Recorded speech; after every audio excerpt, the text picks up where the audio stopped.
झारखंड के पूर्व स्वास्थ्य मंत्री हेमलाल मुर्मू ने वित्त मंत्री निर्मला सीतारमण के बजट में झारखंड की अनदेखी को लेकर केंद्र सरकार पर कड़ी आलोचना की है। मुर्मू ने कहा कि झारखंड की बकाया राशि को देने के लिए भी केंद्र सरकार ने कोई पहल नहीं की, जो अत्यंत निराशाजनक है। उन्होंने ये भी कहा कि झारखंड जो सबसे अधिक खनिज टैक्स देने वाला राज्य है, इसे अनदेखी करना सरकार की मानसिकता को दर्शाता है। उन्होंने ये आरोप लगाया कि झारखंड के योगदान और आर्थिक महत्व को नजरअंदाज करना राज्य के विकास और उन्नति के प्रति केंद्र सरकार की उदासीनता को दर्शाता है।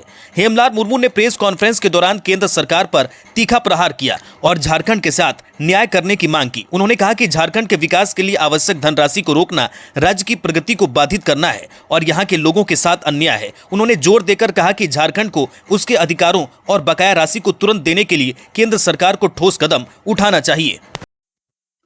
कल माननीय वित्त मंत्री भारत सरकार सीतारमण जी के द्वारा जो प्रस्तुत किया गया बजट,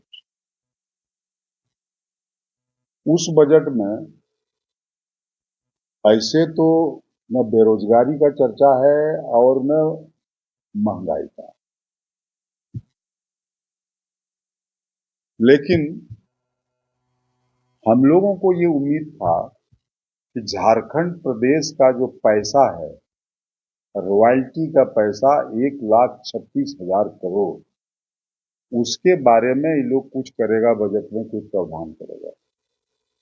क्योंकि इसलिए कि उसी पैसा को मांगते रहा लगातार माननीय मुख्यमंत्री हेमंत जी, और उसी मांगने के वजह से उसको वो लोग फंसा करके 5 महीना जेल में डाल दिए। और झारखंड प्रदेश को न कोई योजना, न कोई उस ढंग का घोषणा, कुछ नहीं हुआ। झारखंड प्रदेश को ये लोग इग्नोर किया। वही हम कहना चाह रहे हैं कि बहुत बड़बोले नेता हैं बीजेपी के लोग, जिसमें हम लोग का एमपी साहब भी आता है। बाबूलाल मरांडी बहुत जोर बोल रहे हैं आजकल, तो उन लोग को सिर्फ वोटवे से मतलब है। 1,36,000 करोड़ यदि पैसा हम लोग को मिल जाता है तो चौतरफा विकास होगा इस राज्य का। कभी आज तक बयान नहीं दिया, न आज तक बोला। उनकी सरकार चल रही है केंद्र में, उन लोग को बोलना चाहिए इस पैसे को दे दो, लेकिन पैसा नहीं दिया। और ये लोग सिर्फ अपना सरकार कैसे बचे उसका इंतजाम किया, बिहार को और आंध्रा को।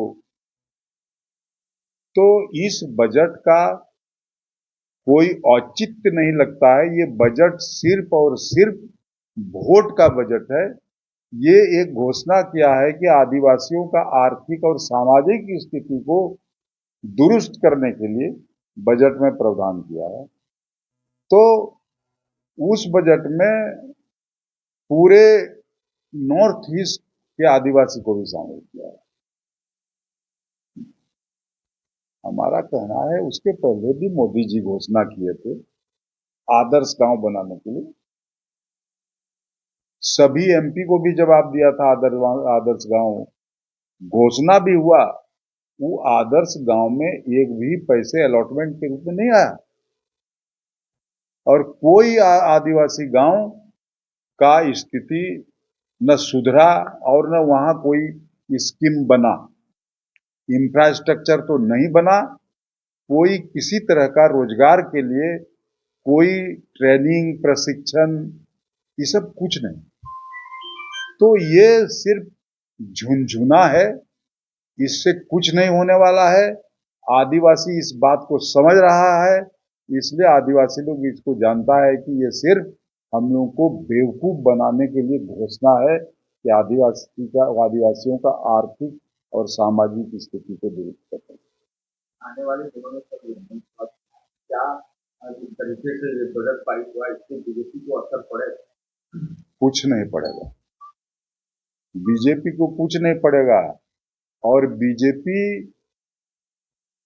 हमको तो लगता है चुनाव नजदीक आते आते बीजेपी को झंडा ढोने वाला नहीं मिलेगा। जिस ढंग का राज्य सरकार योजनाओं का कार्यान्वयन शुरू किया है। ग्रास रूट में अभी देखेंगे आप, हेमंत सोरेन परसों को घोषणा कर रहा था कि फिर जनता दरबार गांव गांव शुरू होगा। 21 वर्ष से ऊपर के आयु के जितने भी महिला हो, ये घर में 5 महिला भी हो, उनको पेंशन मिलेगा। कहां से ये लोग टिकने वाला है? इसलिए कोई इस बजट से उनको फायदा होने वाला नहीं है। झारखंड के लोग तो नाराज हो गए, चाहे वो व्यापारी वर्ग हो, चाहे बड़े बड़े यहाँ के पूंजीपति हो, कारखाना मालिक हो, किसी को इस बजट में कोई तजब्बो नहीं दिया।